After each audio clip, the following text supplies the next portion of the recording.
السلام عليكم، نتمنى تكونوا بخير وفي تمام الصحة والعافية. عصير جديد بنكهة جديدة كيجي منعش اقتصادي ولذيذ بزاف.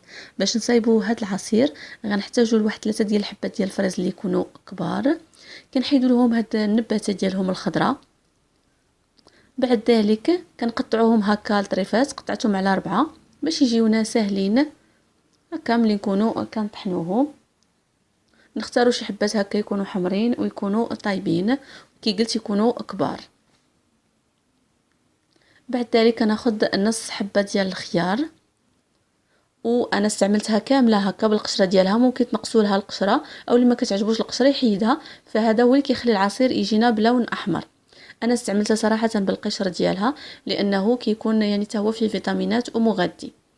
كنقطعوها هكا لطريفات صغيره كيف كتشوفوا. في العصير ديالنا ايضا غنحتاجو حتى الحامض باش كيعطينا داك المذاق المنعش. غنحتاجو لواحد نص حامضه اللي من الافضل تكون حتى هي طايبه. غادي نقسمها على 2، ومن بعد غادي نقطعها لطريفات صغيره حتى هي باش تجينا سهله هكا ملي نطحنوها. كيف قلت المذاق ديال الحامض منعش بزاف بزاف. ثم كناخذوا الكاس ديال الخلاط الكهربائي، كندير فيه واحد 7 ديال التمرات وغنضيف عليه المكونات. طبعا الا كان التمر شويه قاصح فمن الافضل هكا تفزقوه من قبل في شويه ديال الماء باش كيرطب. ثم غادي نضيف الماء المكونات. غادي نضيف في الاول نصف لتر حتى كنطحن به المكونات مزيان.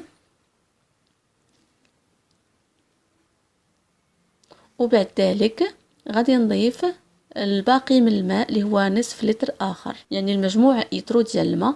بعد ما طحنت كلشي غادي نصفيهم في الصفاي.